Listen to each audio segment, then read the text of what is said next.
Kemudian ra dibaca panjang, ini namanya mad wajib muttasil. Nah, perhatikan. Namun sebelum itu perhatikan terlebih dahulu rumus mad tabi'i yang di kotak nomor 3. Kita lihat di samping hukum mim sukun itu ada 3. Kita lihat di samping huruf hamzah itu termasuk salah satu huruf izhar halqi.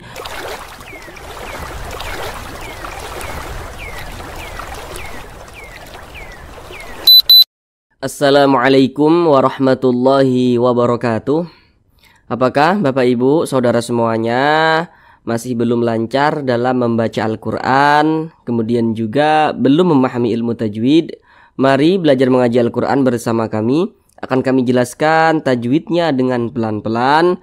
Dengan penjelasan tajwidnya yang pelan-pelan, insya Allah Bapak Ibu saudara semuanya langsung dapat memahami ilmu tajwid dengan mudah. Kemudian dengan kita memahami ilmu tajwid, maka bagi Bapak Ibu yang belum lancar dalam membaca Al-Qur'annya, insya Allah bisa segera lancar.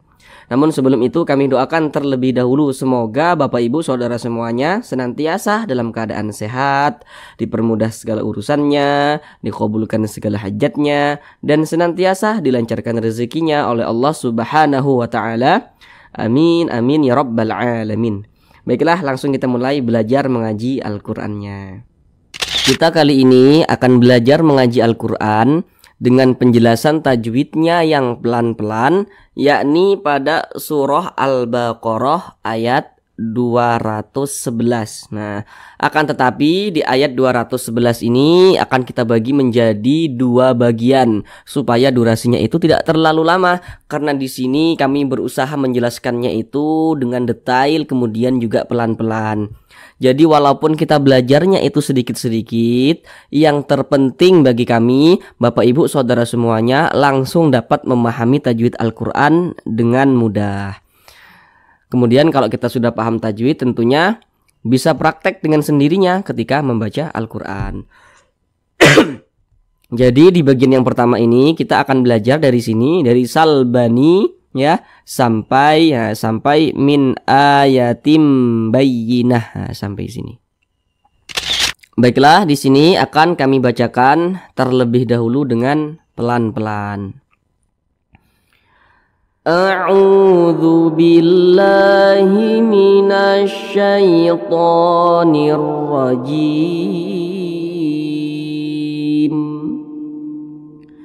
Bismillahirrahmanirrahim.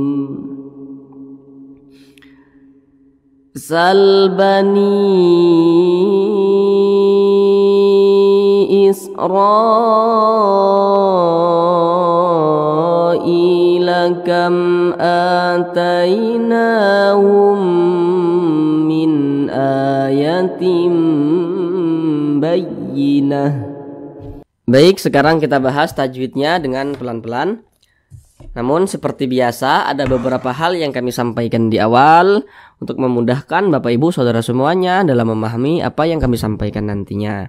Yang pertama, kalau nanti kami katakan huruf di belakangnya atau huruf sebelumnya, maka berarti huruf yang berposisi sebelah kanan, sebelah sini. Nah, kalau nanti kami katakan huruf di depannya atau huruf setelahnya, maka berarti huruf yang berposisi sebelah sini, ya, sebelah kiri. Nah, yang pertama di sini sal, di sini huruf lam ini dia sukun, huruf sukun atau kadang juga disebut dengan huruf mati, huruf sukun itu. Nah, bagaimana cara mudah membaca huruf sukun? Jadi caranya itu seperti ini saudara semuanya. Nah, huruf sukun ini kan huruf lam. Huruf lam kalau kita tulis menggunakan huruf Latin itu A, B, C sampai Z itu huruf Latin.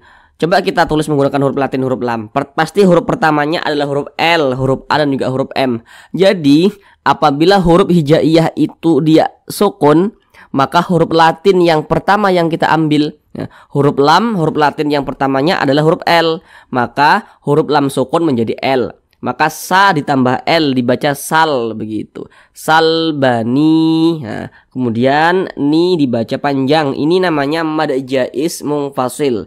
Nah. Namun sebelum itu perhatikan terlebih dahulu rumus mad tabi'i yang di kotak nomor 1. Kalau kita membaca Al-Quran apabila berjumpa dengan huruf ya sukun, ini huruf ya, tanda sukun itu seperti ini. Nah, kemudian setiap membaca Al-Quran berjumpa dengan huruf ya sukun, maka kita perhatikan huruf di belakang ya sukun atau huruf sebelum ya sukun. Nah, tadi di awal sudah kami jelaskan, kalau kami mengatakan huruf di belakangnya atau huruf sebelumnya, berarti huruf yang berposisi sebelah kanan. Ini huruf ya sukun. Mana sebelah kanan daripada huruf ya sukun? Nah, berarti huruf yang ini, yang huruf nun ini. Nah, jadi kalau membaca Al-Quran berjumpa dengan huruf ya sukun, kita perhatikan huruf di belakangnya. Nah, kalau huruf yang berposisi tepat berada di belakang huruf ya sukun, apabila dia memiliki tanda baca kasroh, maka huruf yang memiliki tanda baca kasroh yang berposisi tepat berada di belakang huruf ya sukun, maka dibaca panjang. Nih baris satu ke bawah nih disebut juga dengan tanda baca kasroh atau harokat kasroh. Ini huruf ya sukun, di belakangnya ada huruf yang memiliki tanda baca kasroh, maka huruf yang memiliki tanda baca kasroh ini dibaca panjang.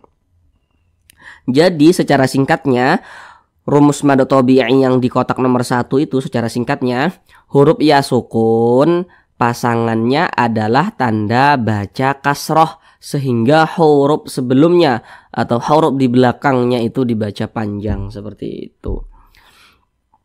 Kemudian mad tabi'inya berjumpa nih dengan huruf hamzah nih. Nah, loh, bukankah ini huruf alif? Jadi kalau ada huruf alif yang memiliki tanda baca, maka itu adalah huruf hamzah. Ini kan alif nih, tapi ada tanda bacanya nih, ada barisnya nih. Nah, maka ini adalah huruf hamzah. Mad tabi'i berjumpa dengan huruf hamzah tapi di lain kalimat atau sudah di beda kata begitu. Maka namanya berubah menjadi mad jaiz munfasil, panjangnya itu 4 hingga 5 harokat. Nah, jadi boleh 4 harokat, boleh juga 5 harokat.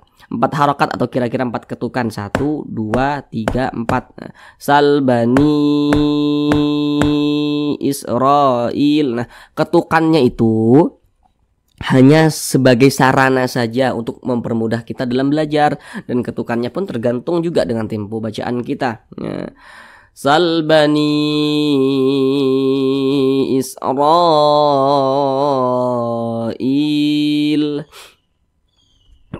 Kemudian di sini ada huruf sin. Ini huruf sin ini sukun. Bagaimana cara mudah membaca huruf sukun? Nah, huruf sin kalau kita tulis menggunakan huruf Latin. Nah, coba kita tulis huruf sin menggunakan huruf Latin.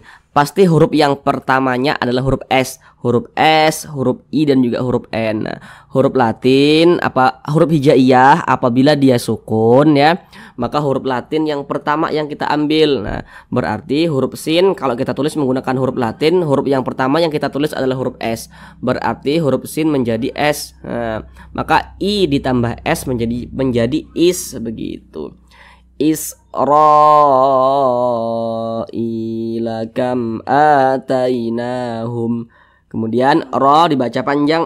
Yang pertama di sini huruf ro dibaca tebal, dibaca tafkhim. Jadi kalau kita membaca Al-Quran apabila berjumpa dengan huruf ro yang memiliki tanda baca fathah atau harokat fathah, maka huruf ro dibaca tebal, dibaca tafkhim. Nah, ketika kita mengucapkannya, pangkal lisan kita atau pangkal lidah kita itu naik terangkat ke atas ketika kita mengucapkannya. Israel. Nah, ditebalkan seperti itu. Kemudian ra dibaca panjang. Ini namanya mad wajib muttasil. Nah, perhatikan. Namun sebelum itu perhatikan terlebih dahulu rumus mad tabi'i yang di kotak nomor 3. Kalau kita membaca Al-Quran apabila berjumpa dengan huruf alif, nih huruf alif nih. Setiap membaca Al-Quran apabila berjumpa dengan huruf alif, maka kita perhatikan huruf di belakang huruf alif atau huruf sebelum huruf alif. Nah, kalau ada huruf alif nih di belakangnya sini ada huruf yang memiliki tanda baca fathah, maka huruf yang memiliki tanda baca fathah yang berposisi tepat berada di belakang huruf alif atau tepat berada sebelum huruf alif, maka huruf tersebut dibaca panjang. Nah, huruf ro ini dibaca panjang sebab dia memiliki tanda baca fathah nih. Nah, dan posisinya itu tepat berada di belakang huruf alif. Ini huruf alif, di belakangnya sini ada huruf ro memiliki tanda baca fathah dia, sehingganya huruf ro ini dibaca panjang. Jadi secara singkatnya rumus mad tabi'i yang di kotak nomor 3 itu ya, huruf alif pasangannya adalah tanda baca fathah sehingga huruf sebelumnya atau huruf di belakangnya itu dibaca panjang.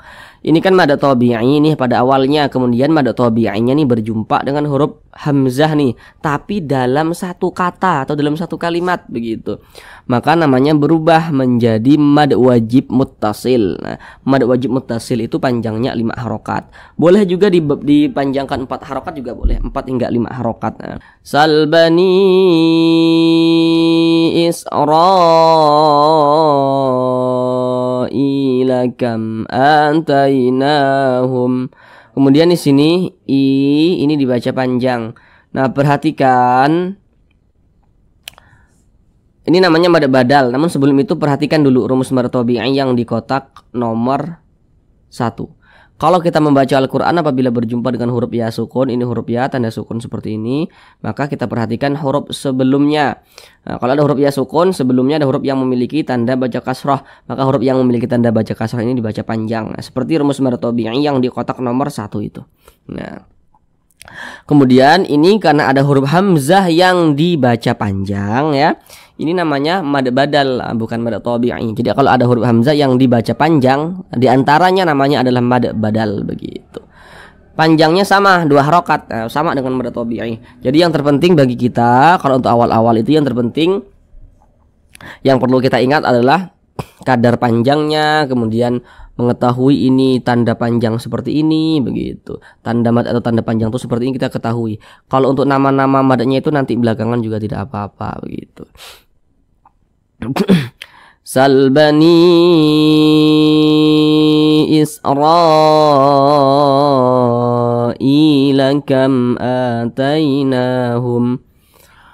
Kemudian ini huruf mim sukun, ini huruf mim tanda sukun tuh seperti ini. Nah, bagaimana cara mudah membaca huruf sukun? Nah, huruf mim kalau kita tulis menggunakan huruf Latin, nah terdiri daripada huruf M, huruf I dan juga huruf M, mim gitu kan. Nah, huruf hijaiyah itu apabila dia sukun maka yang kita ambil adalah huruf pertama daripada huruf Latinnya. Nah, maka K ditambah M jadinya kam. Nah, seperti itu saja. Mudah kan? K ditambah M jadinya kam. Nah, huruf mim sukun berarti jadi M. K ditambah M jadi kam. Nah, kemudian mim sukun berjumpa dengan huruf hamzah. Tadi sudah kami jelaskan nih kenapa ini huruf hamzah bukan huruf alif, sudah kami jelaskan. Setelah di samping hukum mim sukun itu ada 3. Sekarang fokus yang di nomor 3, yang izhar syafawi. Jadi kalau membaca Al-Quran berjumpa dengan huruf mim sukun, ini huruf mim tanda sukun seperti ini.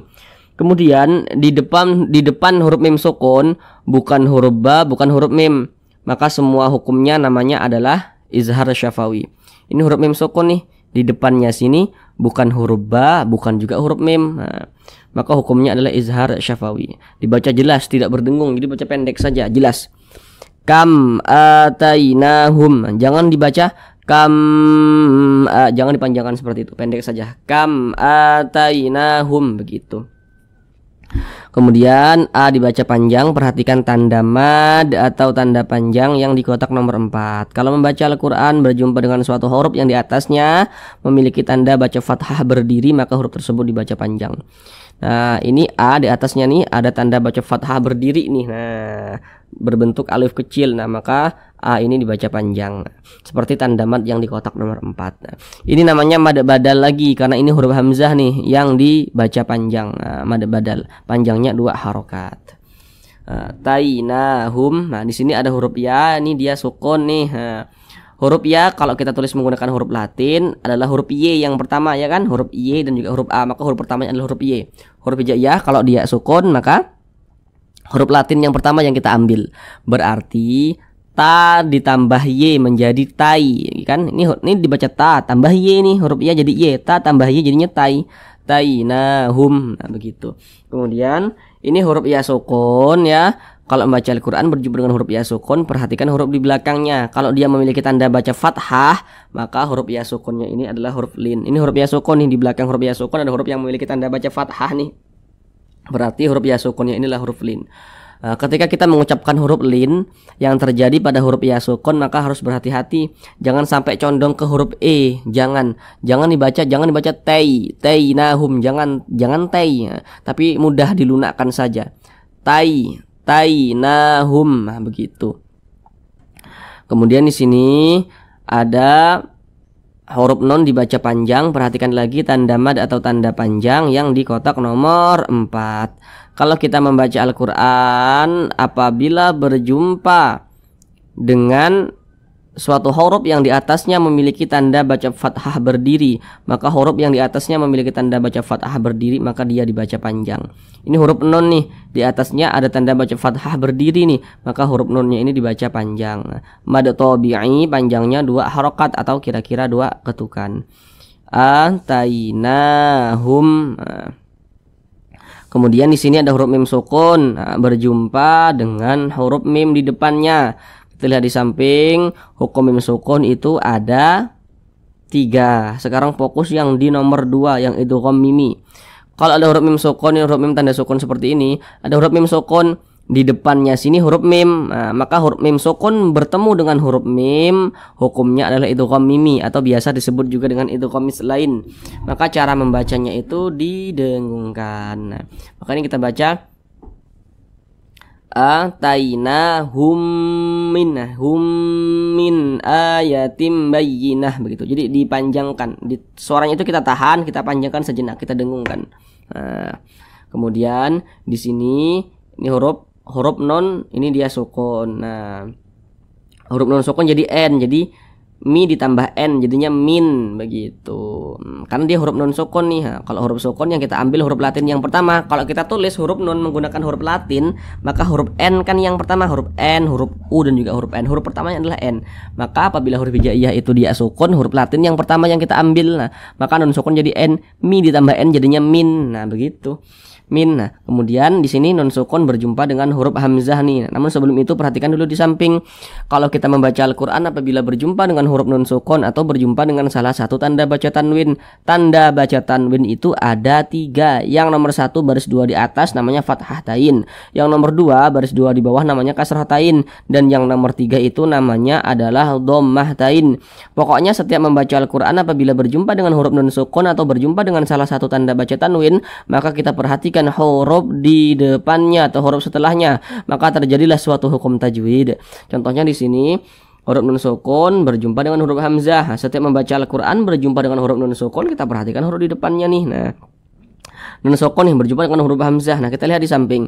Huruf hamzah itu termasuk salah satu huruf izhar halqi. Maka nun sukun berjumpa dengan huruf hamzah hukumnya izhar halqi, maka dibaca jelas, tidak berdengung, dibaca pendek saja. Min ayatim bayyinah. Jangan dibaca min ayatim bayyinah. Jangan dipanjangkan seperti itu, pendek saja.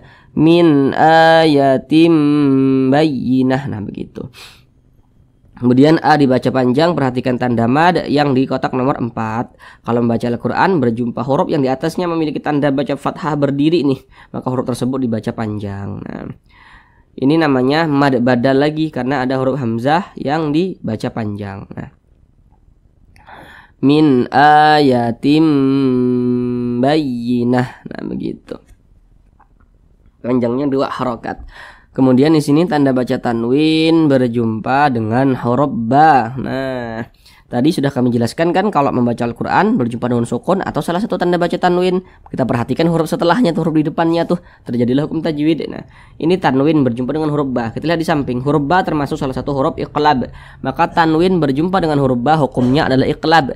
Nah, cara membacanya itu dengan merubah menjadi huruf mim. Nah, makanya di sini ditulis nih mim kecil nih. Nah, jadi dibaca min ayatim bayyinah. Jangan dibaca min ayatin, jangan tin tapi tim. Nah, jadi mim, tim, nah, begitu. Kemudian digunnahkan. Jadi suaranya itu kita tahan, kita panjangkan sejenak. Min ayatim bayyinah. Nah, begitu.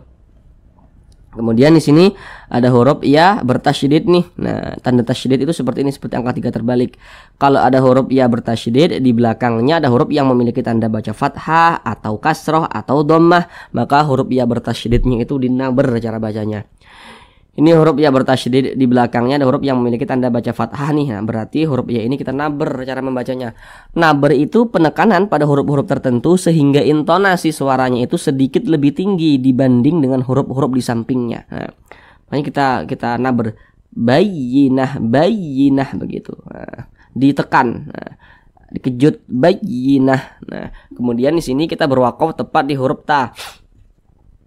Ini namanya huruf ta marbutah. Huruf ta marbutah itu bentuknya perhatikan seperti ini. Di atasnya dia huruf ta, di bawahnya dia huruf ha. Nah, dinamakan dengan ta marbutah. Nah, maka cara mengucapkannya itu apabila kita berhenti atau berwakaf tepat di huruf ta marbutah, maka huruf ta dirubah menjadi huruf ha. Nah, ini kita berwakaf atau berhenti tepat di huruf ta marbutah ini, maka kalau kita berwakaf atau berhenti tepat di huruf ta marbutah, maka huruf ta marbutah dirubah menjadi huruf ha, maka dibaca bayyinah begitu. Kalau kita tidak berhenti ya dibaca huruf ta. Kalau kita berhenti tepat di huruf ta marbutah dibaca menjadi huruf ha. Nah, kemudian ini kita baca bayyinah, jangan dibaca bayyinatin, jangan. Huruf ta marbutah ini kita sukunkan. Kenapa huruf ta ini kita sukunkan? Jadi kalau kita membaca Al-Quran kemudian kita berwakaf atau berhenti tepat di huruf yang tidak dibaca panjang, maka huruf tersebut harus kita sukunkan begitu. Ini huruf ta marbutah kan tidak dibaca panjang, kita berhenti di ta marbutah ini, makanya kita sukunkan. Nah, sehingga dibaca bayyinah begitu. Kemudian di sini ada tanda wakaf qaf dengan lam yang bermakna al-waqfu aula. Jadi maksudnya itu berwakaf lebih utama. Nah, jadi kalau menemukan tanda wakaf seperti ini, maka alangkah baiknya lebih utama kita berwakaf atau berhenti di tanda wakaf al-waqfu aula ini. Ya, baru kita lanjutkan lagi bacanya seperti itu. Baik, sekarang kita baca bersama-sama sekali lagi dari awal. Sal bani Israila kam atainahum min ayatim bayyinah. Sadaqallahul azim.